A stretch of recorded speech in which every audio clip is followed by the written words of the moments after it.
I turned it on today.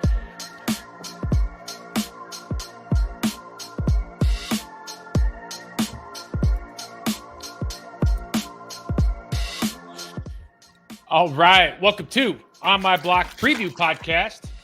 Ahman Green, Packers all-time leading rusher, is here with us today. And I hit the record button today, Ahman, so we're going to do this one time, baby. I know.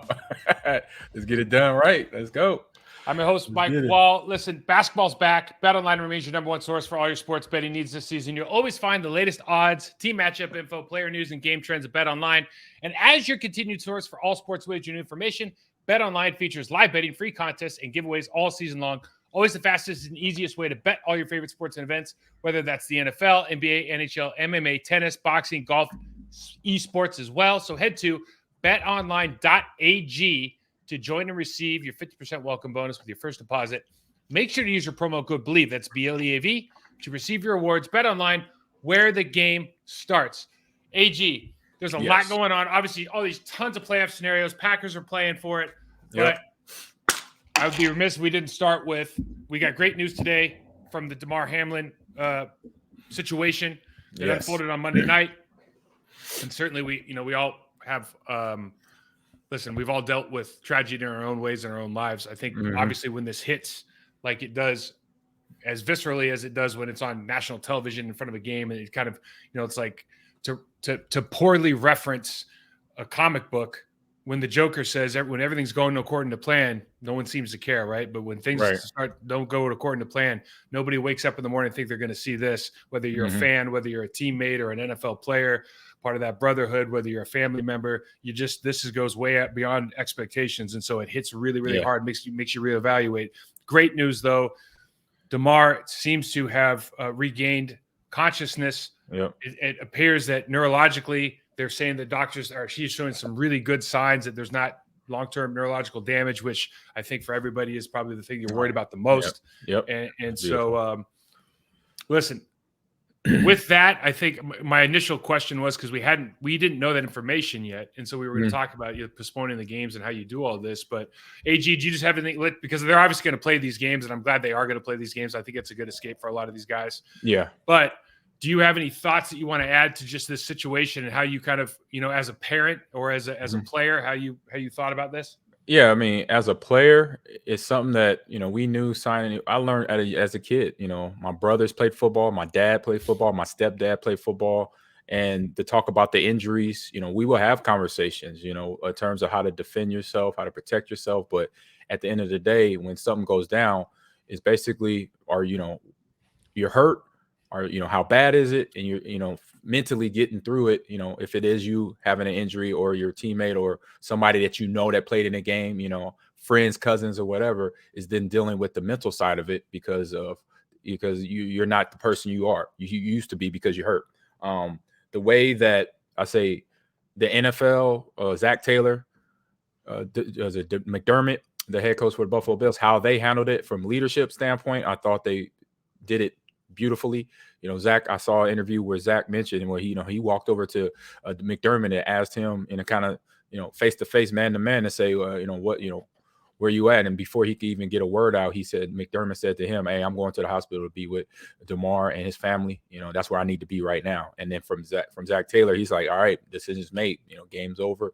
There's no second guessing that." And then all the players and both teams, you could just see their reaction. Obviously, the reaction to when it first happened, but then their reaction as the leadership kicked in of where we needed to go next is basically to support his family, Damar's family, and be gentlemen, be professional in terms of walking off the field, say what you need to say, and then, let's support each other. And that's what you see kind of all around the world. I say all around the football ecosystem of support for the family. I've heard like comments from reporters saying locally the family has been helped out with hotel, food, and just things, whatever they need to kind of, because they know what's sitting on their mind every day is their son, their brother, their boyfriend, or what have you, is just coming out of the situation that for a lot of players, that's the big sometimes question on our mind as an athlete. When a big injury happens, how we're going to react. Yeah, listen, it's hard because it goes. We're building ourselves up to be invincible. Yes. I mean, there's really, I know that sounds like when I say that, I hear myself sounding stupid, but there was a time in my life where I thought I was bulletproof.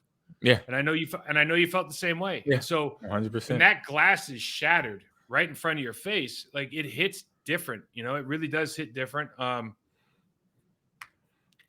I don't think there's much else to say except it's always nice to see the community come together. That's the beautiful part. Yep. And there's some bad actors out there. There's the Skip Baylesses of the world. It's always one or two. It's always one. They're going to try to profit off this, and they're just useless. They're just bad humans, as you said, scum of the earth people. But it's good to see the community come together in this situation. Let's just hope that he has a speedy recovery. Let's talk ball though. Yep. Let's switch gears. Talk ball. So the Lions and the Packers are both 8-8. Okay, this scenario, 7 weeks ago, you're just going, there's no way. We wasn't even talking about this. This wasn't in the thought process. So the Lions have actually gone 7-2 over the last 9. Crazy. So they've been playing really well. They score a ton of points at home. They don't score a ton of points on the road. They score 19 on the road, 33 at home. Seattle plays. Here's kind of the interesting dynamic here. They've moved this game to 7:30 at night, and Seattle plays early. I think the afternoon game. Everybody else plays early. This is the late game. Yeah. Yep. And so if Seattle wins, the Lions are out, period. Seattle owns the tiebreaker on the Lions. The Lions own the tiebreaker on us. Got it. So I just don't. It's weird that they do it that way. I don't think the Lions will scoreboard watch. And somebody just asked me this question. I think the dangerous team just getting into the playoffs. This isn't the Super Bowl. The dangerous team is the team that has something to lose. Exactly. They're going to, if you know that you win this game, you're going to the playoffs. Listen, we're all pros, and you're going to play. There's a little bit more, I think, man to man to man, all the way down the 53-man roster. You're going to get a little bit more from somebody in that scenario versus the team that just knows that it's over and you're going to go home. To me, that's a no-brainer. I don't know if you feel the same way. No, it's a no-brainer. It's something that, we've been in that situation as players, teammates, and the mindset is, hey, you know what? Let's do whatever we need to do to win. Is do exactly. I don't care. My leg, this, that, the other. Play calling. We're gonna we're gonna make mistakes, but you know what? We're gonna make better than mistakes. We make them happen. We're gonna try to make better out of that play and keep moving on to send that team where they're not going to the playoffs and we are. Or if we're going home, they're going home too. That type of mindset. The Lions and the Packers they're both coming from a place where I can't remember if the Lions started 1-6. It was some ridiculous thing. I can't do the math right now, but I'm now thinking about the Packers also.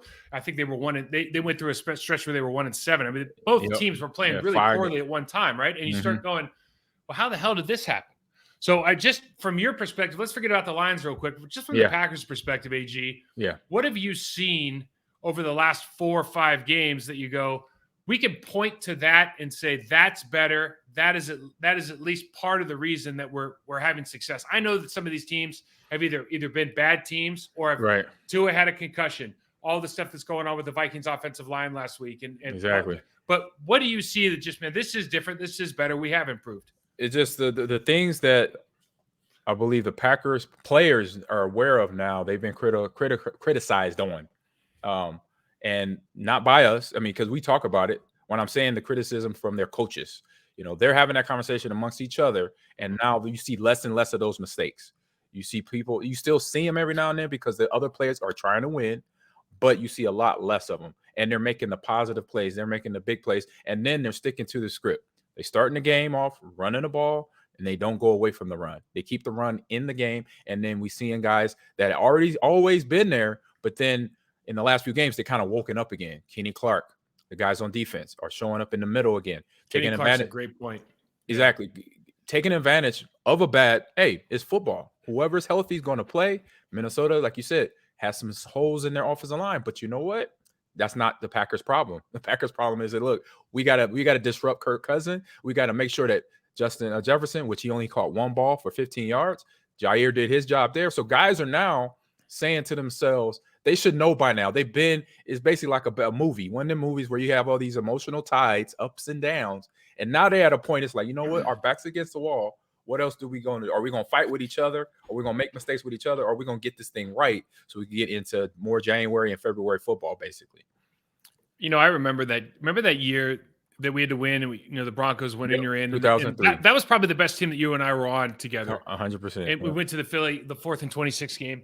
Yeah. But that was a really, really good team. And I remember in that season, I just remember thinking to myself when things weren't going well, amongst ourselves in the locker room, it was kind of like we were very, very frustrated, but you were frustrated because you already knew you were good. Yeah. And I feel like the Packers team, they've been 13-3 for like 3 years in a row. You have 4-time MVP, last two reigning MVP for the last 2 seasons. Yep. You have all these weapons everywhere. And you're going to yourself. I mean, listen, you lose Devontae and some guys, other guys come and go, and maybe there's some locker room glue guys you don't know about.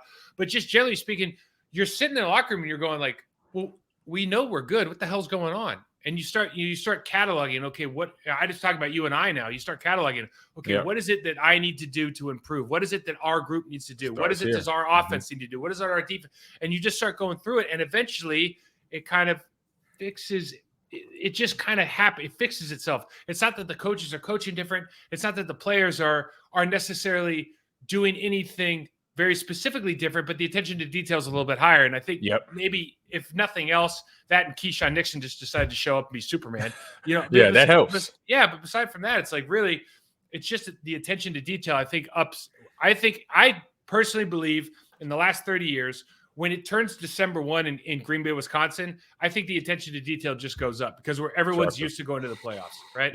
Yep. Because I remember that year, we were undefeated in December. And most years we went to the playoffs, which we had 5-6 years in a row. December, we either lost 1 or no games because we knew we had to buckle down. And we're hearing all the radio waves, people talking about other teams sitting their guys.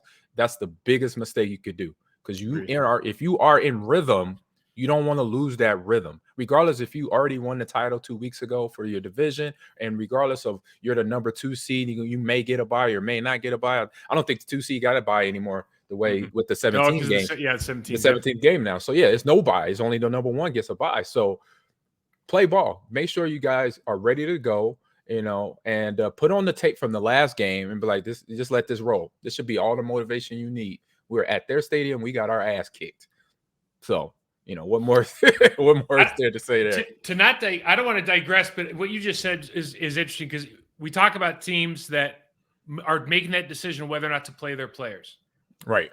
And if you go on any national media thing, they'll usually like a handful of guys that are recently out of the league that'll have an opinion. Their opinion is probably your opinion, which is, no, you play your guys. Momentum's a real thing. Mm-hmm. And then there's all the sportscasters and all the people who've never played, and they go, no. What if you get somebody hurt? No, you need to rest. And they don't understand. Like what I think the rest of the general public doesn't understand is whether or not you give me in December or going into January, whether or not you give me a week off or not, it really doesn't matter. Like I felt like absolute dog since August.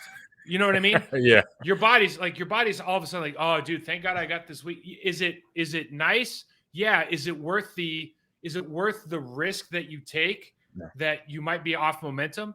Yeah. Absolutely not. Is the chance of you getting injured, like in other words, if you say, I have a 1 in 16 chance every week of getting injured, or that's actually doesn't even make sense. 1 in 17 chance. I get what you're saying. I get what you're saying. There's just a fraction more of a chance of you getting injured this week than there was every other week. Is it worth it? My very simple answer is absolutely not, because momentum's a real thing, confidence is a real thing, and if you're not doing it every week and you get stale and you hit you run into a buzzsaw week 1 of the playoffs, we've seen it before. Yep. Job's done, right? So. This team that we're playing, let's turn our attention to the Detroit Lions. Packers are 4.5 point favorites at home. Let's talk about their defense first. Listen, this team they're just not good on defense. They are 29th in the league in points per game. They give up 25 points a game. They allow almost 400 yards, which is dead last in the league per game. They give up 150 yards rushing per game. They give up 250 yards passing per game. This team is not good on defense. They play man coverage. They play match coverage. They do not tackle well. Their linebackers are aggressive, but they overrun. They do not have anybody that you would consider an absolute stud. Aiden Hutchinson is a young player that's going to be good. James Houston is a 6th-round pick who actually has more sacks than Aiden, has been playing very well as of late. These guys, they have nobody up front that you're going, their interior line is going to dominate us. There's no reason not to find success against this team. but we didn't find success last time because we turned the ball over 3 times. Yep, that's a problem. We got to keep it. And when you play man coverage, you know how it is, man. It's feast and famine. The other thing I want to just bring up, and we'll show on this tape right here, AG, these guys do not tackle well, which is apt for me with a coaching staff that's all ex-players. I am shocked how poorly they tackle. Yeah, I am shocked how poorly they tackle. You know, and it might just be, you know, no excuses. You know, I'm never mind. I'm not saying nothing. I'll just watch this nonsense. So the first thing is, anytime, this is the kind of the stuff that when you just talk about discipline, you're already showing your hand when you have stacked safeties like this. Like, they're not even. You've already tipped to the quarterback where you're going with the ball. And like, why is this important? Because when you know that guy's driving on the backside, on the slot receiver on the inside, and he's going to trap, that just means that the receiver on the other side is going to be wide open because that safety's dropping. So all you have to do is clear out here on the bottom of the screen. You run that deep crosser. And listen, what's the hardest play in football to cover if you're an outside leverage cornerback who's playing in man or match coverage? This dude's running away from you across 56 yards of field, man, or 53.5 yards of field. Yep, it's impossible. And they just show this stuff early and often. And I guess maybe they think that their defensive line is going to get home, but it's just bizarre. Now you see this in man coverage. AG, they play a ton of man and match coverage. And I mean, listen, they got ran all over the board here in this Carolina game, but you can also attack that in the passing game because it gives you one-on-one opportunities, man. And well, you got Aaron Glenn as their DC, so he was a guy that was comfortable doing it, but that don't mean, you know, you can run it. I say 80% of the time. You want to flip-flop between zone, some cover 3, a little bit bump and run to kind of disguise what you're doing from play to play. That's a great point that you make. You know, just because Aaron Glenn was a hell of a player. He was a great defensive back. Just because you're a hell of a player doesn't mean your guys are you. Yeah. You know what I mean? just because you were a tough guy doesn't mean I'm not saying they're not. I'm just saying, as a general statement, just because Ahman Green's coaching you, don't make you Ahman Green. Correct. You know, so you got to be mindful as a coach because you can get caught into, oh, this looks what I would do. You know, I would run this and I would play this technique just like this, inside leverage. I would press hard or whatever, make him go outside. But that talent may not be in that same player. That knowledge, you're giving him the knowledge, but is he going to remember it when the ball is snapped coming off the ball and the receiver is giving him his chop steps before he breaks it out or breaks it in, you know, trying to run a post or trying to run a slant route. So got to be mindful of that as a coach. You check this out. So one of the things and this happens in the run and pass game, it's interesting. So it looks like 7 in the box right here. They got a 2x2 with a tight end attached on the bottom of the screen. Single back in the backfield, shotgun. The safety that's come down to put 7 in the box is just playing man coverage. And so watch what the Carolina Panthers do here. They run a triple cross. They got guys going every which way. And I'm just telling you, communication here, I don't care if you're the best coach team in the world. This is not easy. This is a problem, right? But if you're always running, if you're running man and you got all these guys going, it's like, who's on first, man? You know, it's like watching Top Gun. Where'd he go? Where'd who go?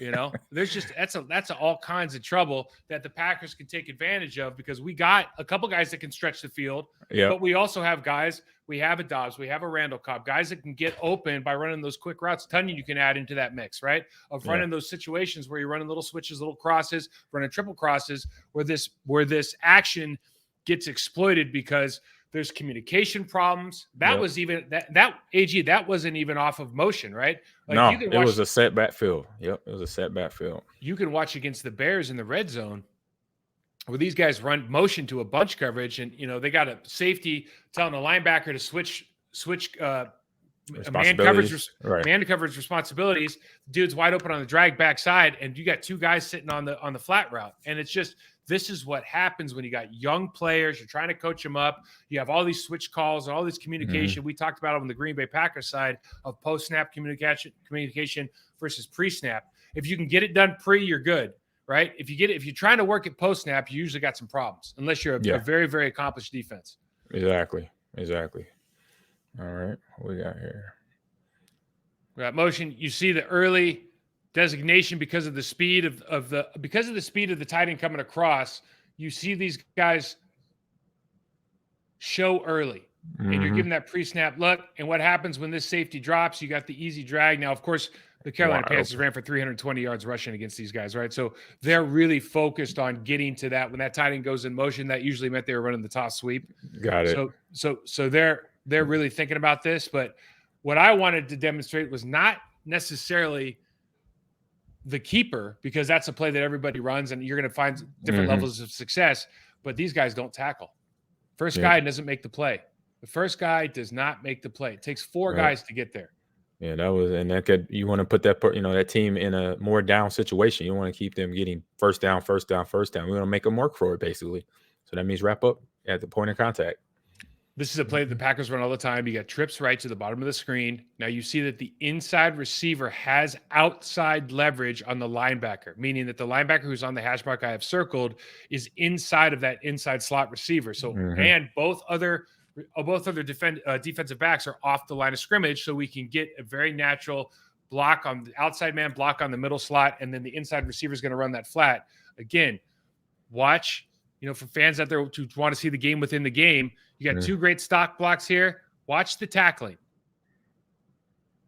Count the missed tackles. 1, 2, 3, 4, 5. I mean, are you kidding me? Yeah, like 6. That was the 6th tackle right there. Yeah, that was the defensive end. The defensive end made the play down.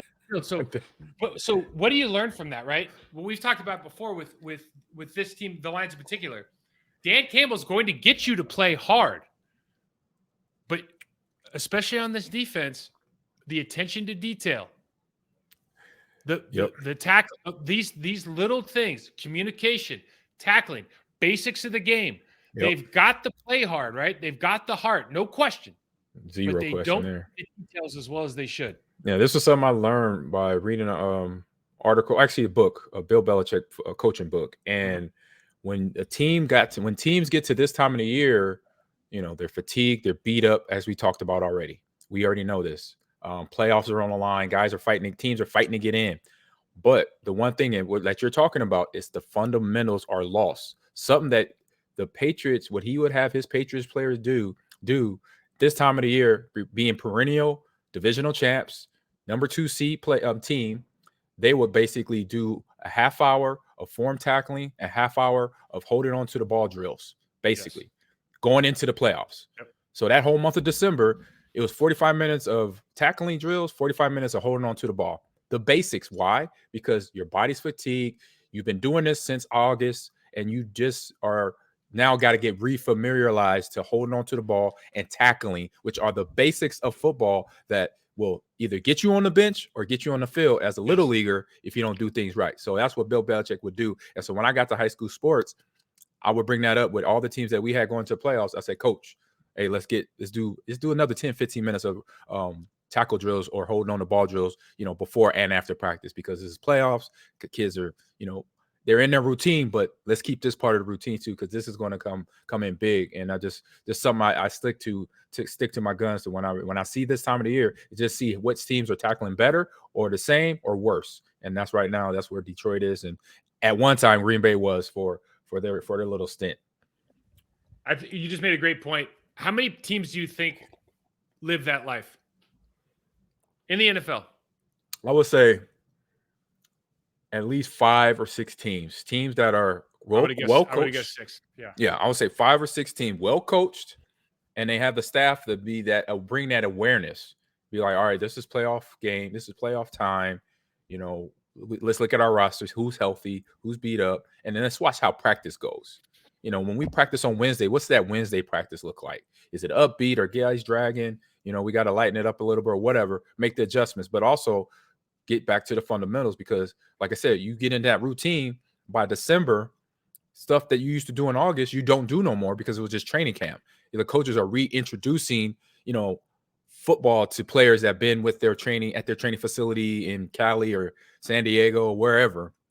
Now you get them to the facility. So August, that whole month of August, you're teaching all these new things, but then come December, it's like, wait a minute, you almost have to hit that reset button, because you're going into the same situation and not doing the bare minimum to get guys ready. Then there's going to be a problem come the playoffs.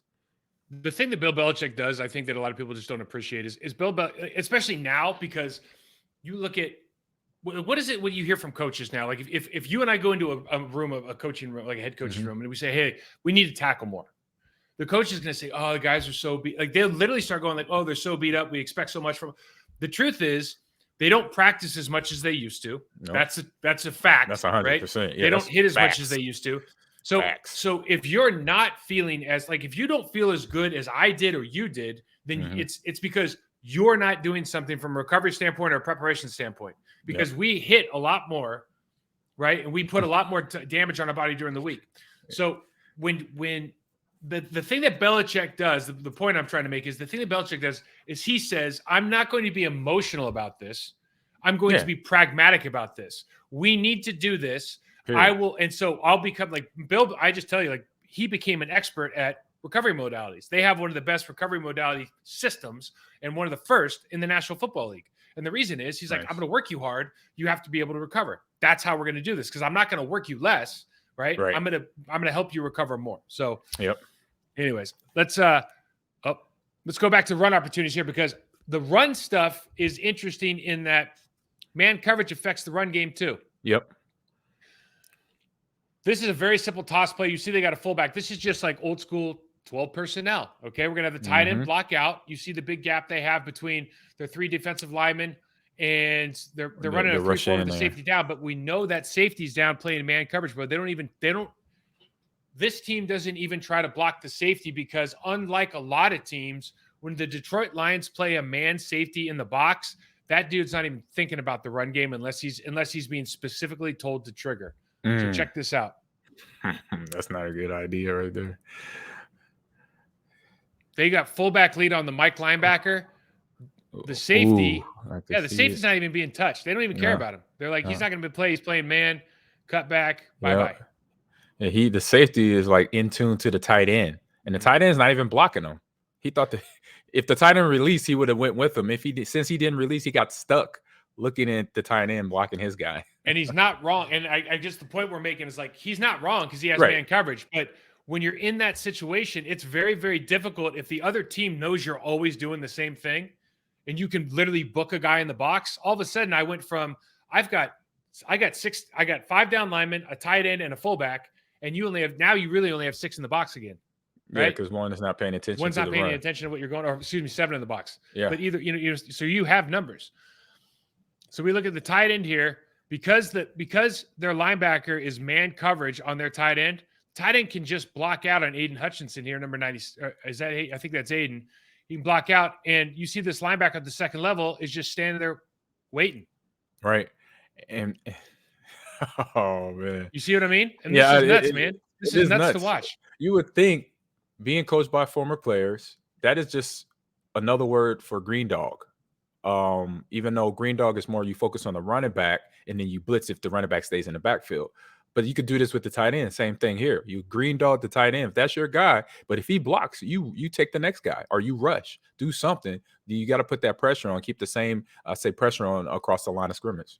You see this, this is 12 personnel. You see 2 tight ends hipped off on the tackles. This formation happens all the time with the Green Bay Packers, right? Yep. And I want to see Ike Ekwonu is a rookie left tackle. He does a great job of taking down this defensive tackle in the B gap on the left side of the line of scrimmage, and allows this play to really happen. But it ultimately happens for what you're talking about. They don't green dog. They don't adjust for the run game. They sit and hold on the backside. And it's like, oh man, oh man, oh man. Good gracious. I mean, 320 yards is no accident, bro. Like, if you give up 320 yards in the run game, you're doing something very specifically wrong. Now, everybody runs this play. They're going motion as we look at it, right to left. You see the hipped off tight end. We're going to do that cross action again. So they're going to hand the ball off. He's going to come across. So Aiden Hutchinson thinks, oh, I know this look. I'm going to come down and crash this and create a pile here in the A gap between the center and the left guard. Unfortunately, when you do that enough times, you just bypass him, run outside, and now you're back one-on-one on the safety. I mean, I'm telling you the truth. Now, this was 2 weeks ago. Yeah. I wouldn't be surprised. I don't want to, PTSD is a real thing, and I'm not trying to make light of it. But if I was these safeties after this game, I would have some sort of, I would be stressed. Yeah. I'd be having nightmares. You know what I Right. mean? I hear you. I hear Because you. I mean, I can't tell you how many times these dudes were like one-on-one with the goal line is the only thing stopping them. It was nuts. Oh my God. Yeah, that's not good stuff right there.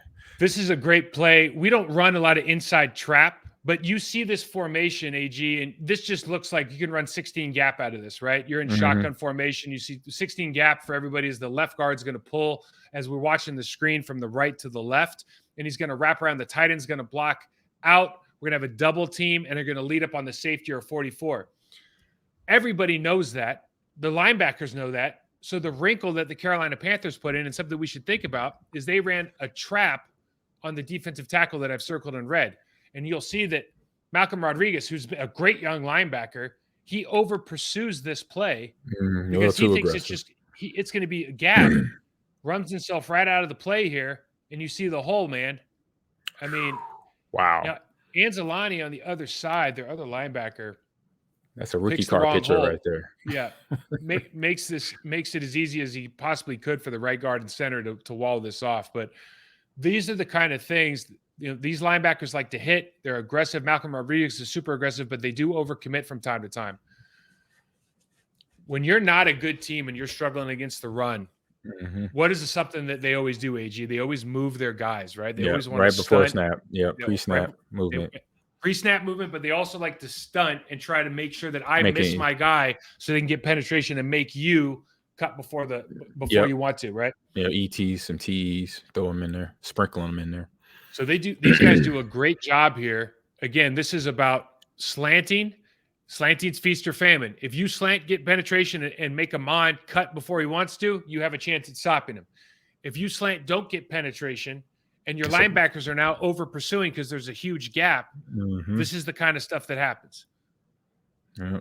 Cross action play, easy, and you see Malcolm's over pursued because they've done such a good job. I'll just rewind it here real quick. You see the tight end does such a good job of pushing this all the way down there. There's just a monster gap. AG, let me ask you a question. You see this. I don't know. Do your eyes immediately go to 34 and just assume that the center is going to pick him up? If I'm cutting back, I see his head. If I'm going to cut back, he's already out to play for me because I can see the back door here. But if I'm keeping it play side, I'm just going to I see him. I don't know who's going to pick him up at 44. I'm going to start with him first and basically hit him dead center line to deal with 34. But if I'm cutting back, I know he's blocked. I know 34 is blocked. I'm guessing you're taking this right down the hash and you're saying 44 just has ceased to exist in your world because from a speed standpoint, there's no way he can catch you right now. He's going the wrong direction. Correct. Right? Yep. Body's going the wrong way. He's just getting there, settled, and as his feet are literally getting in position. But then I'm running back. I'm in my third, fourth step. Yeah, you're Gonzo. You're Gonzo in this. Yeah. Yep. Great cut by these guys. Panthers got two good running backs. I'll tell you what, Chuba and this, they're good. Yeah, they just got to figure out everybody else now. Now, I just wanted to put. Yeah, well, that's true. I wanted to put in this extra lineman play. We haven't run this all year, and we got U71. U71. Yeah, U71 package. Listen, Zach Tom may or may not. Yosh or Zach Tom, they're both going to be healthy. Only one of them can start because Bakhtiari's playing. Maybe this is the week because look at the difference. Listen, Mercedes, everyone comes back and be on, well, Mercedes Lewis is that guy. No, he's not because Kevin Berry was 350 pounds. And Mercedes is probably the second best blocker on the Green Bay Packers. I'm just talking about from a girth standpoint. Yeah. There's just a difference. It hits different when you get hit by 330 or 275. I'm just telling you, it hits different. Way different. This guy. This is Cam Irving. And when you put big guys in the game, you just get great movement. You just get great movement. And AG, you could talk on this. Like this safety is the only free man. Okay. And even when he triggers here, because he's got to navigate, it's too hard for these guys if we have a running back that's committed and makes quick cuts. Yeah, he's at a leverage a disadvantage. I see him, but I know where my play design going, and he's not, like you said, he's not triggering right away. You would think, I see a John Lynch, he's in the gap, he's meeting me in the gap, but a young, experienced DB, they are doing business decisions in the head, and it's just not reacting properly, as you saw in that last play. So Sam Darnold actually ran for a ton in this game, which was surprising. But Yeah, I remember seeing highlights. Yep. Everybody runs this play. They're just running zone. They're running the option off the defensive end. Now this is not Aiden Hutchinson. This is Kaminsky, and you just see like he's not very comfortable in space. And this is just another reason where you start getting excited if you're AJ Dillon or Aaron Jones. It's like, are you going to give me that much space to run off of, knowing that my right tackle can crash down this defensive tackle? Because that's a lot of space, man. And that's the beauty. Go ahead. I was just going to say, you tell me. I don't remember. There's like a handful of plays in an entire season where your hole is that big, bro. Like, that's ridiculous. This is the beauty of the RPO, which is option play. I played in Nebraska, so when we had a defensive end like that, oh my God, it was feast or famine. I was like, pick your poison. It's gonna be me or Tommy Frazier, or it's gonna be Lawrence Phillips or Tommy Frazier. Which one? If you don't attack one of us, the other one's gonna get the ball, and then it's a problem. And that's why you see RPO action in the NFL now for the past almost 10 years, 10 years now, since Colin Kaepernick made it famous and Harbaugh did it at San Francisco. So that's why you see that creates a dilemma for the defensive end / linebacker. What's interesting to me, because we both grew up in Naval Academy, Nebraska. We both grew up in the option. And option offense. What's always interesting is, depending on what option play you're running, they want that defensive end or whoever the trigger man is, they want you to hold that play off as long as possible, right? But the way that we run the option with the dive out of the shotgun, out of the spread look, it's not where you're optioning, you're flicking off to, you have a second guy coming around and you're running it out like kind of the width of the field. This is a dive, or the quarterback's taking it down the channel. And so what that means is, if you're kind of in halfway, it's like Mr. Miyagi said to Daniel-san, right? You go down karate right side of the road, good. Karate left side of the road, okay. Yeah. Karate down the middle, squish like grape, right? You can't halfway this, man. You got to be all in, or this happens. Like, you can't just be standing there going, oh, I'm going to trick somebody. You're never going to trick anybody on these plays. No, because even if Darnold kept it, he's running. Because he's winning either way, right? He's winning either way, because you got too many yards between them and trying to make a tackle. How many game-saving tackles does safety make, by the way? He might have got the game ball if they were handing him out that day. I'm telling you. So you got 2 down blocks. So you got your 12 personnel again. You got 2 down blocks by the tight ends here. And this is the kick play that we've shown on this channel a lot. Yep. You're going to see Jeff Okudah, who is not a fan of tackling. I'm just telling you guys right now.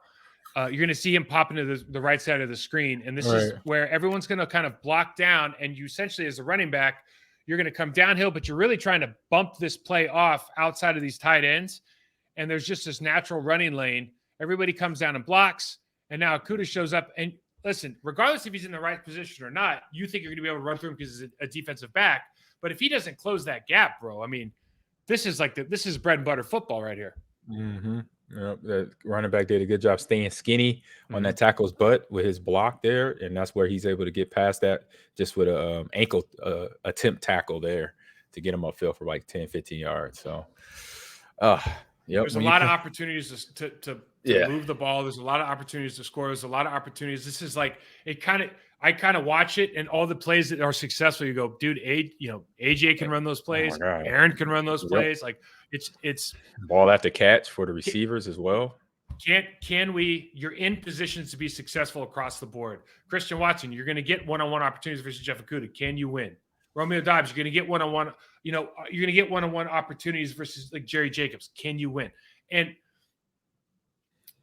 I don't see any reason we don't score a ton of points. However, the Detroit Lions score a ton of points. The offense, right? Yeah, and so they score. They only average, only being a relative term, because I think they average more than we do on the road. They average on the road more than we do for real. They average 19 points on the road, 33 points at home. But this is a high scoring offense. They're a different team on the road, fair enough. And I know there's weather conditions and all that, but we got to kind of remove that and just appreciate, like, Ben Johnson, the offensive coordinator. I know the guy. He's Mensa smart. He has continually put this team in positions to be successful. Their offensive line, starting with Frank Ragnow, is extremely talented, very, very well coached, do a great job of the details, picking up little things. Jared Goff can make every throw on the field. And we'll show a couple here. If you put him in a position, they change his launch point, but if he gets his feet underneath him, he can make every throw on the field. And I'm telling you guys right now, they've got 4 dudes on this team receiver wise. I know they got rid of Hawkinson. It's because they have 4 receivers that can win. They have 4 receivers and 2 running backs. AG, do you see this like running back group just kind of? This is like mirror image of Green Bay a little bit, isn't it? It is, and I'm looking at DeAndre Smith. I'm looking at Jamal Williams, who has almost 1,000. He got 6. He's 6 yards short of 1,000. Year, man. This 6,000, 6 yards short of 1,000. Had 3 touchdowns, something last week, I believe. 22 carries, 144 plus yards. All right, so yeah, it is a photocopy of, and it's just interesting. Touchdowns. Yeah, and it's like this. They let him sign free agent. They let him go. What was it? It was just interesting, because this could be the backfield we still have today and being successful, but obviously things change. But it's just interesting. Did you think? Wait a second. Are you saying? Because I wouldn't. I'm going to say this the right way. I think AJ and Aaron are the right guys for the job. Yeah. No, I'm not saying that. I also think though, if AJ and Aaron were in that offense, all the production you want, right? It'd be a problem. Right, it would be a problem. Like they are now. That offensive line is the best offensive line in the NFC North. Yeah, I was throwing a hypothetical out there. It's just interesting that they let him go. They let him walk. And he's putting up these yards, he's putting up these touchdowns, and he's being a leader on that team. And he's definitely one of the reasons why they're doing what they're doing right now, this part of the year, because he understands that he was here. He was in Green Bay. He knows the mindset, that playoff football, how you have to prepare during the practice week, how you got to prepare, Monday through Friday, and then get ready on Sunday. So having him in that locker room, along with some other players like Jared Goff, who was the Super Bowl quarterback, people forget that, so just got to understand, or so I say, playoff quarterback, excuse me. No, I echo everything you're saying. One thing with Jared Goff, or the offensive line, they're number 3, number 1 being the best in sack percentage. This is a really, really well coached offensive line. Hank Fraley does a great job. I talk about him all the time because I'm just super impressed. Giving up 22 sacks on the year. Jared Goff is not a mobile quarterback. So when you say you only gave up 22, it's like you only gave up 22, not that you gave up 22, right? Mm-hmm. Let's take a quick peek at these guys. Offensively, and DeAndre Swift. They use a fullback. So here we go. You see, they got guys that can move, that can road grade, and this is Jamal Williams, man. That's Jamal right there. Yeah. So we just talked about it. You move your defensive lineman because you can't hold up. But if you're a well-coached offensive line, you see Penei Sewell here, the right tackle, first-round pick. Yeah. He's going to double team initially with this right guard, sees the slant, and comes back and secures the defensive end, which allows that Bama right there. Secures that defensive end. Instead of getting washed now, with him getting washed down, he secures that play and allows that tight end to rise up for the linebacker. Get on that linebacker right here. Springs the play, right? Yep. And you just go like, you'll never see that, and it's super easy. Like it sounds simple, but you got to remember, it's like 300-pound guy trying to knock over another 300-pound guy. Like you're building up this momentum. You got to have great technique, great footwork, but you also have to have a lot of awareness and great communication on that offensive line. Yep. And that's 30 going, huh? Do you think you think he's using that for respect that for you? Hey, it would be nice, I'm gonna say yes. I'm gonna say yes. Yeah. They got a great both Tyler Decker and Penei are both really athletic guys. You see both of them on the move here along with the tight end. We got 2 down blocks. One thing I appreciate about the Lions as well as the Green Bay Packers, we don't talk about it enough. The wide receivers love to block. They take a lot of pride in what they do. Yes, indeed. They know the work. They know what they got to do to help out. We got the down around here. Tight end blocks out. Decker leads up.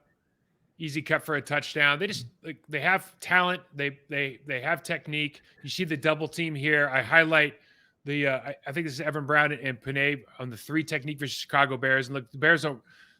This isn't the best 3 technique you're going to see all year. This isn't Kenny Clark, but look at the movement that they can get and the difference it makes in this play. I mean, if you see that, AG, it's my God. Imagine flip it on the other side. Like, what does the linebacker do, bro? He's like, oh my God, there's like a tidal wave coming at me. Yeah, he gets destroyed. That was you and KB, or you and Tausch coming down on the linebacker or tier 3 technique. Seeing that movement, seeing guys 3 yards ahead of me when I'm still 3 yards to the line of scrimmage, then I'm looking downfield. I'm looking at that safety to the right. Like, okay, I'm either run him over or I'm gonna run right past him. One of the two. I could think about that because the offensive line did your job. Y'all did your job.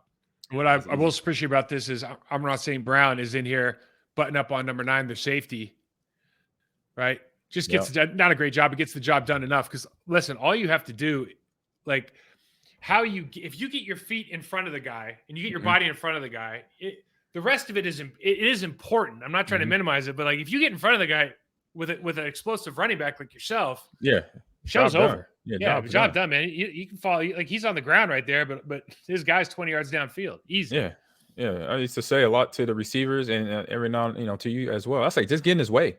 Yep. I was like, even if you don't block him, get in his way. When you said it to me, you were pleading. You're like, please just get in his way, would you? No, I never pleaded. I know that. The one funny time we're playing in that Oakland game where Brett lost his dad.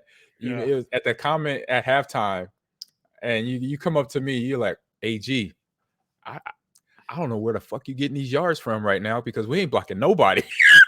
I was like, Mike, I figured it out. I was like, don't worry about it. I got it. Yeah, just go where we're not or something, right? I don't know. You said something like that. I just like, I got you. I said, I'm not sure. I don't remember. It very well could have been me, but I do remember. I remember a couple of very specific plays in that game going like, I'm spinning around like I'm like out doing waggles and like, where's the ball? Like, what is going on exactly right now? Like, I'm on the wrong side of the field. It was you at halftime. I remember that conversation. It was a quick conversation. It just had me laughing. I was like, I got you. No problem. I'll make the adjustments. We got a player circled up top. Listen, like I said, they've got guys everywhere that can make plays. Yeah. And if you're going to leave them one-on-one coverage, the point I'm making here is Jared Goff can make every throw, bro. Like, look at this window throw. Like, are you kidding me? He made that throw in that window. That is absolutely phenomenal. Yeah, it's Clark Jr. That's not an average throw. That's a big time throw. Yeah, Shart. SCHARK. Shark.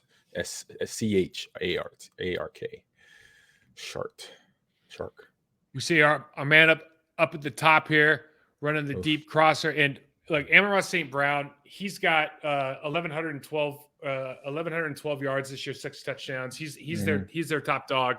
This dude, I can't remember if he made the Pro Bowl or not. This guy, I believe he did. He reminds me of Randall Cobb when he was young. Like, he's just tough. Yeah, like he's one of those guys. He can make every play. You see this? He's got the deep crosser. Safety's coming down to light him up, right?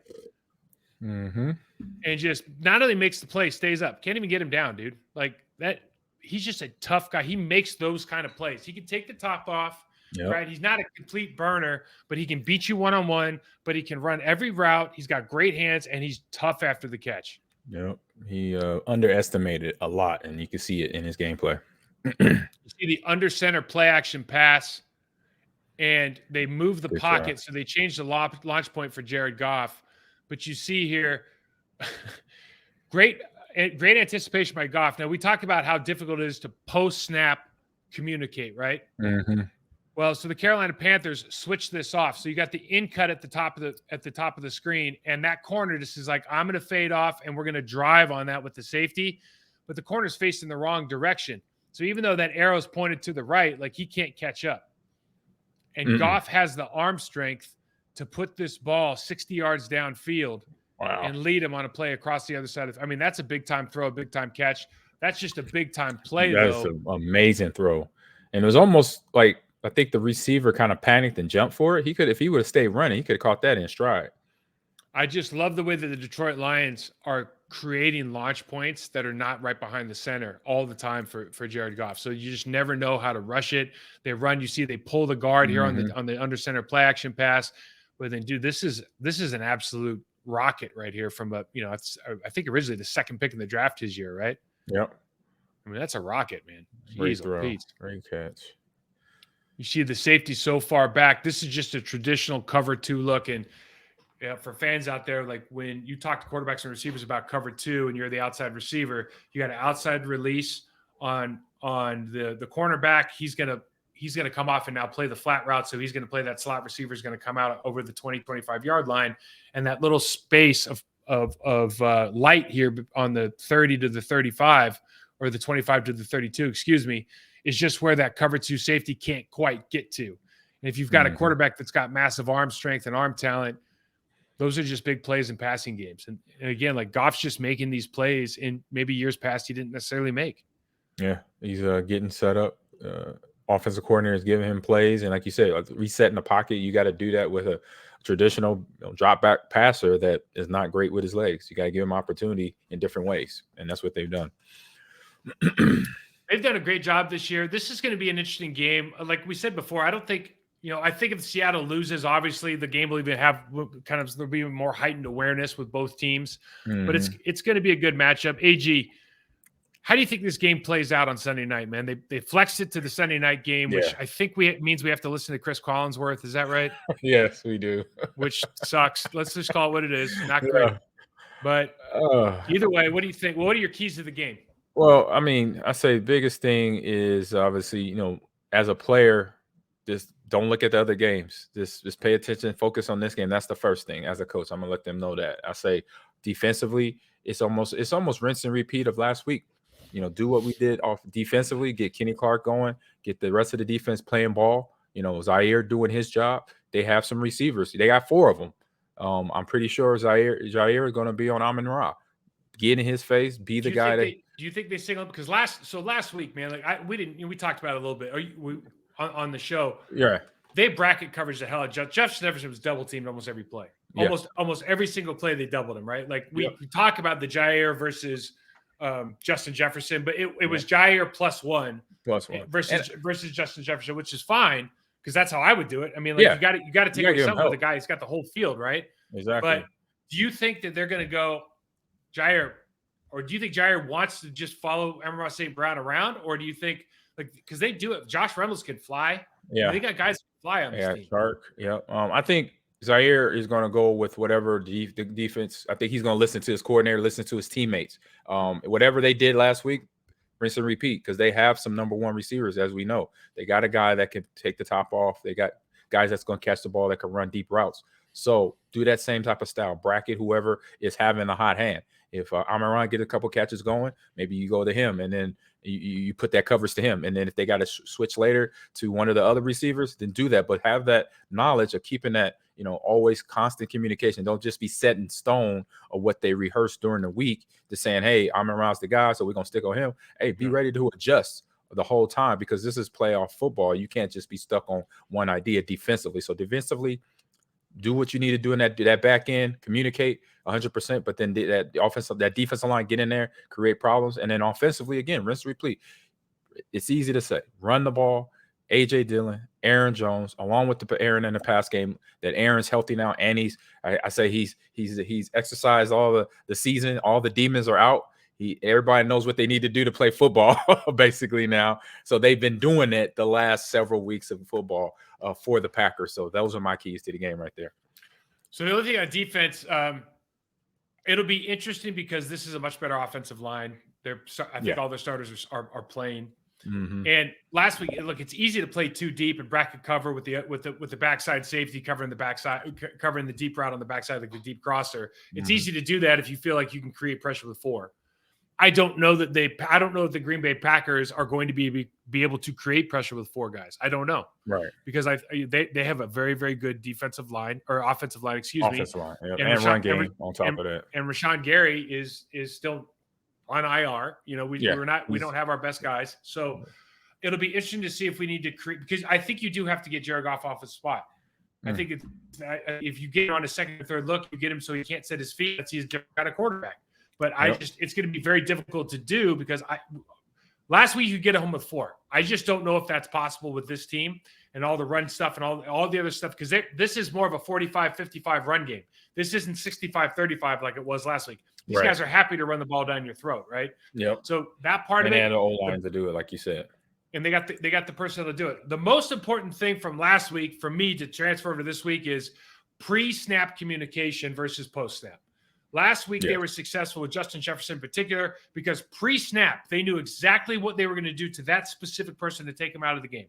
And everybody else knew their responsibilities. There wasn't this communication pass-off stuff where you just get in trouble. So if they can maintain that, I think they're going to have a lot more success because it looks like they play with more confidence. Yes. The rest of the stuff they're going to have, the rest of it, can we get home and all? I think we can. It'll, Preston, Kenny have big games. Hollins has showed up. Enigbari has a play here and there. It's like flash plays. TJ Slayton played good last week. Devontae Wyatt can come in and rush. Like you have people. Can we make it work? Can we keep the pressure? Can we make them kind of a one-dimensional team? Offensively, I wrote down play a clean game. Like just play a clean game. The turnovers, we lost the turnover battle last time when we lost the game. This team is only as good as you're going to allow them to be. They're not a good team on defense. Don't make it more than it is. Take the emotion out of it. Be objective. We are better on offense than they are on defense by a wide margin at every single position. Yep. There's not a single position on this team where you go, I think they should win that one-on-one matchup. I don't think there's a single – I really don't. No. You know, Aiden Hutchinson goes in and plays the 3 technique in their nickel looks. John Runyon Jr. can handle the 3 technique in closed space. Yeah. Like, there's just no position where we're not better. So we should just sometimes, AG, it's like you go in – it's like when you were in Nebraska and you go and play, the Sister of the Poor. You know, it's like – Pacific. Let's go Pacific. You go like, hey, listen, the coach stands up and he goes, we're better at every position on offense. Go score. Yeah. But let's not overthink this. We're better than they are. Go prove it. And you and I have been in that situation before. You got to step up and take it. Play a clean game. I think that's the key to it. Yeah. Don't give them no light because that's one thing I know that Detroit, watching some of the games this past season, Detroit Lions feeds off that. If you give them a little piece of light, a little mistake here, a little mistake there, they're like, we're going to cash in on it. You're going to give them a lottery ticket. You don't want that. You don't want them to win in off of you. So don't give them nothing. Like you said, clean game is perfectly said. I wanted to go special hero of the week. I didn't write it down, and I just remembered it. Okay. My special hero of the week is did you follow the soccer drama with Greg Berhalter? And I saw you post something on Twitter. I did see a little bit. So the soccer parents. Yeah. Okay. So I didn't see all of it, but I just see your – okay. Yep. The big joke is this, AG. So if it's a soccer mom, so soccer mom, I'll say soccer parents so I don't offend anybody. Right. Soccer parents are notorious at the youth level they're the parents that go up and complain to the coach if their kid is not playing enough. Yeah. They're the parents that go and call the commissioner and say, I want to make a change. This guy should be fired. Blah, blah, blah, blah, if their kid isn't playing enough. It happens in football. But because in football it's violent, right? So if you go out and get your ass kicked continually, guys, like, you're not playing. In basketball, there's a lot of one-on-one. So if you're playing against me and you score 20 points on me, like, I'm not going to play. It's pretty easy, right? Because it's like point guard plays versus point guard, okay? But in soccer, it's not necessarily that way. So there's a lot of like, well, my kid does this well, blah, blah, blah, blah, blah. He tries hard. She tries hard. She shows up. They're the worst people in the world. Like, both my kids play soccer. I guess I'm part of this culture. They are the worst. So Greg Berhalter is the World Cup coach. Yeah. Gio Reyna is arguably the best player on the team. He plays at Borussia Dortmund over in Germany. He's been part of the youth national program since he was young. His father was the captain of the U.S. World Cup team. He played with Greg Berhalter, Gio Reyna. He's now the sporting director at Austin FC, actually. Okay. And when Gio gets to the World Cup, Berhalter says, and it's like his second son. It's like his nephew. Right. He says, for whatever reason, we don't know the reasons.